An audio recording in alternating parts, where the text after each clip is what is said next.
want you to ask this question, right? Who are you when nobody validates you? That's the work. That's the work right there. Who are you when nobody validates you?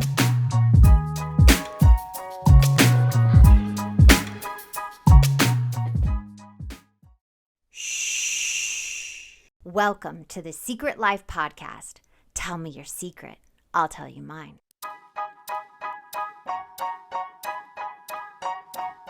Recovery doesn't end when the chaos stops.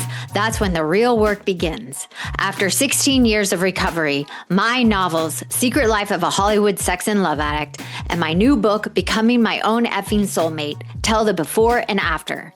The addiction, the healing, and the messy realities of learning how to choose yourself. Both are available now on Amazon.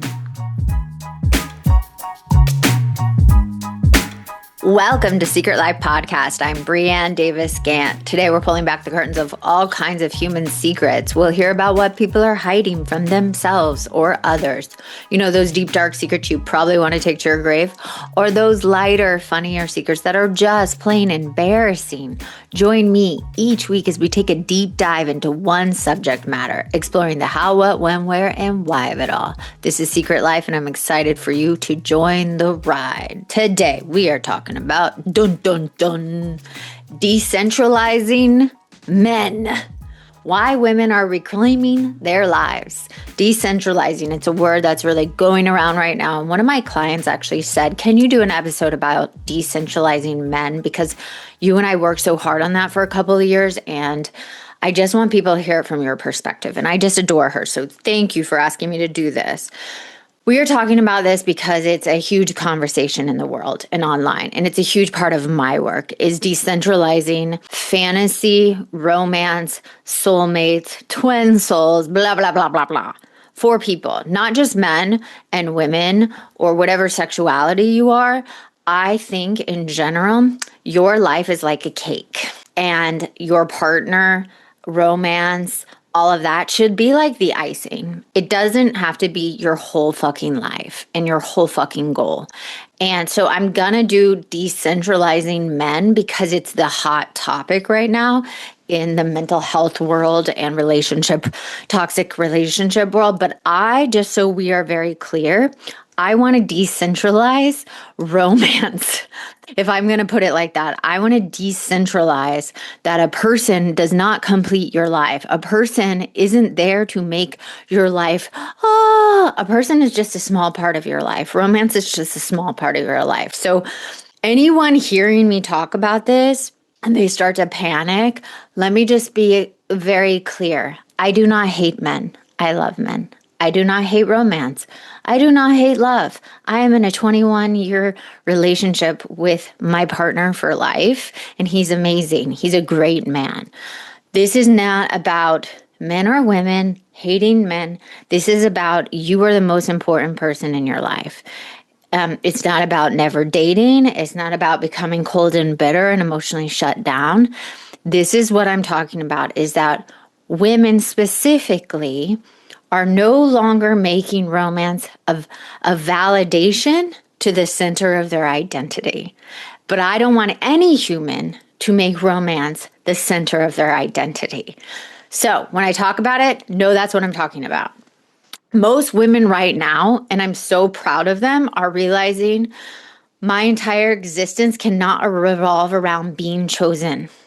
And honestly, this conversation is picking up steam because so many women right now are exhausted from overgiving, overperforming, oversacrificing, overthinking, obsessing, waiting, shrinking, people-pleasing, caretaking, emotionally unavailable men. Because here's the deal, society doesn't help men evolve emotionally. They help them build their careers, their worth in that area, their worth in society, but they do not help men in general evolve emotionally as human beings. And women are tired of abandoning themselves in that process. And for generations, most women were conditioned to believe that being loved by a man was the ultimate achievement. I mean, just watch a Disney film from the 80s that I grew up watching. Cinderella, the man has to come and give her the shoe and he has to accept her. If not, she's going to be a poor woman cleaning her family members' houses. Like Sleeping Beauty, a man has to come rescue you, kiss you awake. Romeo and Juliet. I mean, there's just so many. I don't even need to go through it anymore. The only one I love is Frozen, because that is the first one where it's like the sister's love is the ultimate love, her sister's love, not the fucking man. So when women are conditioned as really young girls to be vying for boys' attention, there is no peace in that woman. There is no purpose. There's no fulfillment. There's no creativity. There's no emotional health. It's like love, marriage, being wanted, being picked. And that is unhealthy for any human being, because of that conditioning, most women built their entire emotional world around men and men's attention. And that is fucking dangerous. You don't want a society that is built around 51% of the people on this planet is trying to get the other 49% to love them. That is dangerous. That's not balanced. It is very dangerous for a young girl to think, how does he feel about me? Why didn't he text me? Why does he still want me? What can I do differently? How do I keep him interested? That's not healthy thinking for either sex. And somewhere along the way, women stopped asking, how do I feel? That's the issue. Men sometimes still go, how do I feel? It's about their feelings, but women stopped asking that. And a lot of women are living emotionally outsourcing their lives to other people. Their nervous systems are dependent on male validation. Their confidence is rise and fall based on attention. Their self-worth becomes tied to desirability. And I am speaking about this because I used to be that. 20 years ago, it literally was like, where's the person obsessed with me? I need validation. If no one says I look good when I'm outside walking on the street, then I must look horrible and I have to go change and this is a bad outfit. I can't walk out of the house without makeup. That is dangerous. Social media even made it worse now. I can't imagine being in my 20s or teens having social media. I don't think I'd be on this planet, truthfully, because it is so debilitating, this outside source of making your worth. Am I sexy enough? Am I pretty enough? Am I young enough? I need to be less emotional? I need to be more desirable. It's exhausting. And that message that is being sent on social media is making women more exhausted. So many women are unconsciously performing womanhood in action instead of living it. I wasn't in my feminine power, but I was more in masculine and then performing for this fantasy of what men should think. And now it's like, I'm in my feminine power and I still have the masculine side, but I'm not performing. And if you don't get to that place, there is a massive burnout. And that's what's happening because your whole identity revolves around a relationship, and rejection starts to feel like death. A text back determines your mood. A breakup destroys your identity. Someone pulls away, ruins your nervous system. That is not love. That is emotional dependency. That's emotional outsourcing. And healthy love matters. Because decentralizing men does not mean men are not important. My husband is important, but he is not my worth. He doesn't make me feel validated. I make myself feel validated. And that's how I know we have a secure, healthy love. And we've worked on it. So 21 years ago, it was different, but we have worked on it. So you can work on this now, even if you're in partnership. You can change that dynamic because the connection between partners is important. Partnership matters. Love matters. But men should be a part of a woman's life, not the central, not your entire center. Like I said, it's the icing on the cake. Healthy relationships should add to your life, not consume your life, not consume your identity. This is why women are waking up. Women are realizing, I want romance, but I also want a life. A full life, a meaningful life, a regulated nervous system, a sense of self outside of being desired. And honestly, the healthiest relationships usually happen when both people are full identity. My husband and I, we have full identities. We do not enmesh. And again, I said that took time. We worked really hard. This is years and years of recovery for both of us. And one of the biggest signs women cannot decentralize men because she abandons herself the moment she likes someone. That is the thing that I see the most. Even I'm working with a client right now, and she is amazing. She has an amazing job. She has her kids. She has an apartment in New York. She money in the bank. She has everything. And the moment when we work so hard on her identity, and the moment she starts liking a man and feels like she might be rejected, she loses herself. And I watch it happen over and over again. Her routine disappears. Her self-care disappears. Her boundaries soften. Her anxiety spikes. She neglects her friendships. Her goals get pushed to the side. Her whole emotional world becomes hyper-focused on that one person. And it's not because she's weak.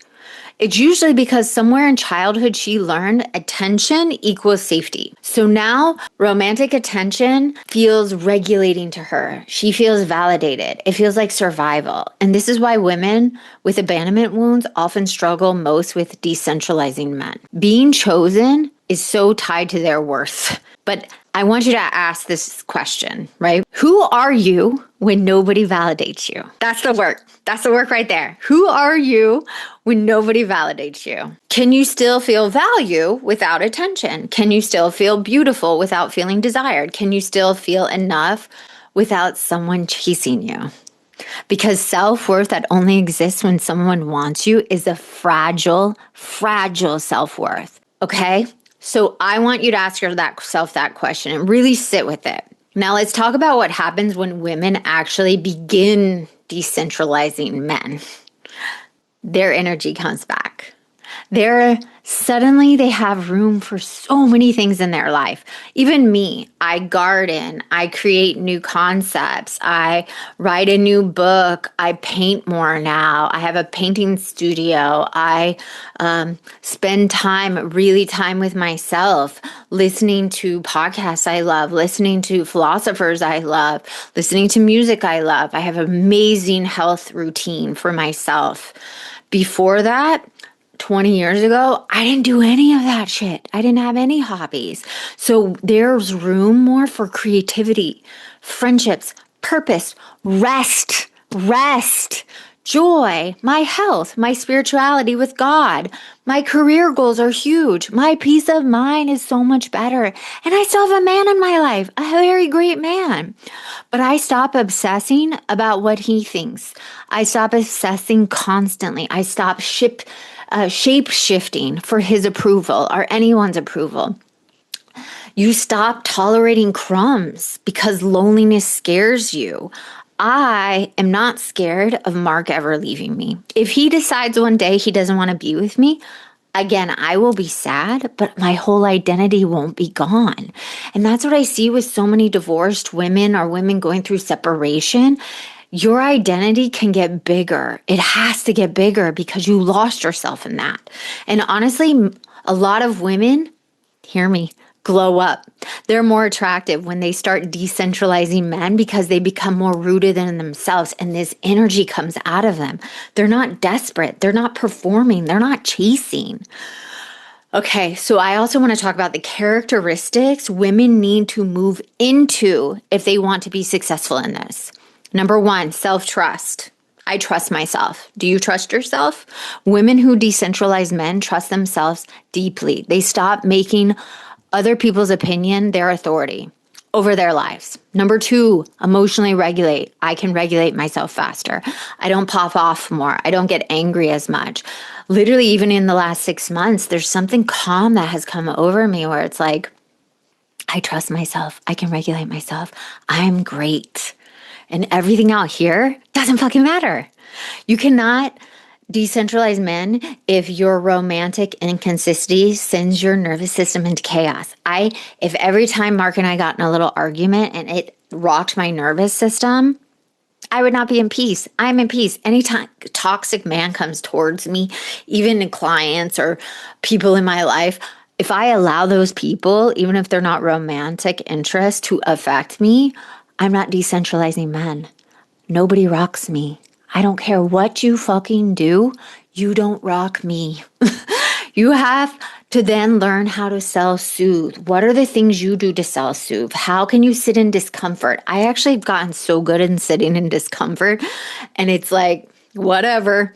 And you can survive uncertainty without complete spiraling. You still have feelings about it and emotions, but it doesn't spiral you and rob you of your sense of self.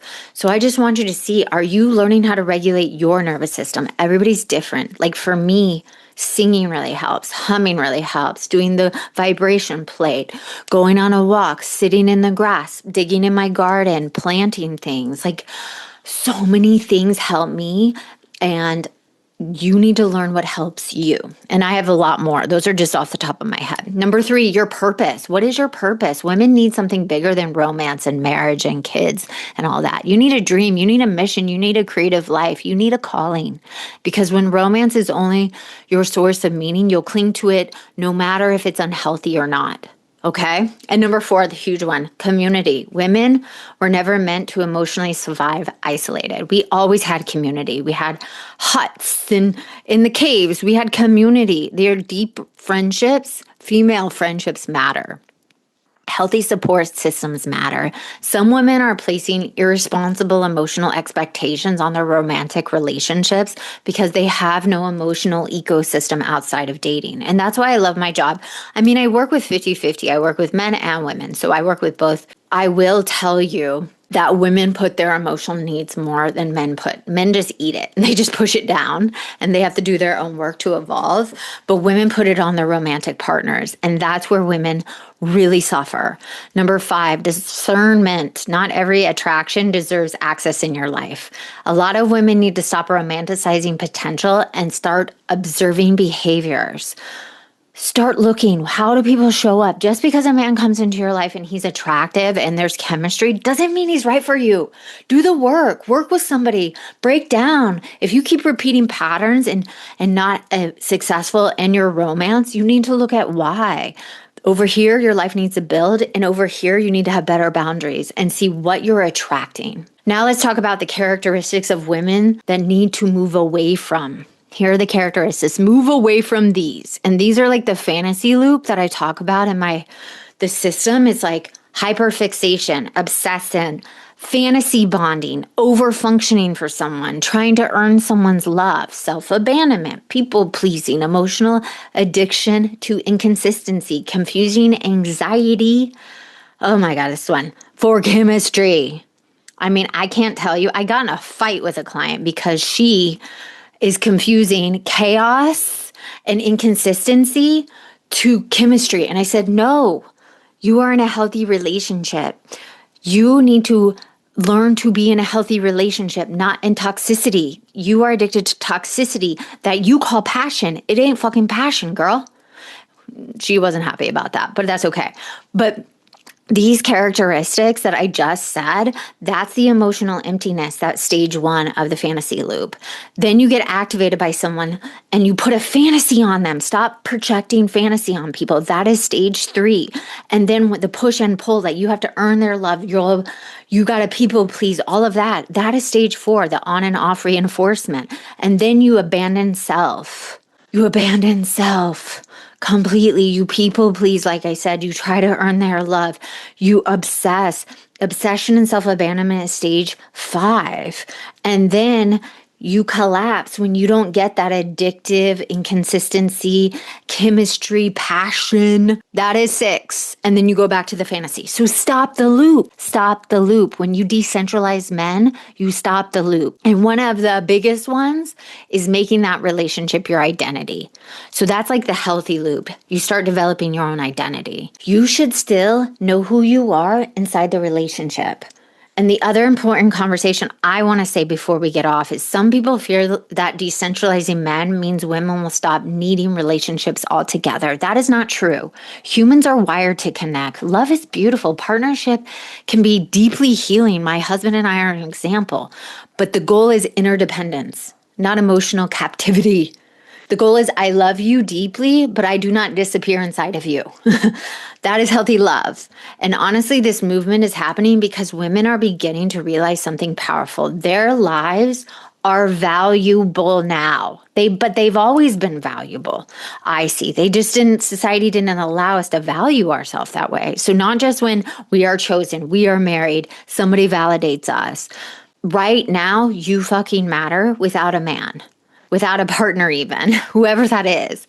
Your joy matters now. Your dreams matter now. Your body matters now. Your peace matters now. And I think many women are grieving the years that they lost in themselves because they centralized other people and abandoned themselves. But this healing is coming home to you, not to become hard or detached or anti-love or whatever you want to call it, to become whole. So when you're feeling called to decentralize men and you see it everywhere lately, maybe your soul is simply asking, what would happen if I became the center of my own life? And maybe that's where your healing starts, that you become the center of your life. Please, please, please, please, please send me your questions to secretlifepodcast@icloud.com. Until next time. Thanks again for listening to the show. Please subscribe, rate, share, or send me a note at secretlifepodcast.com. And if you'd like to check out my book, head over to secretlifenovel.com or Amazon to pick up a copy for yourself or someone you love. Thanks again. See you soon.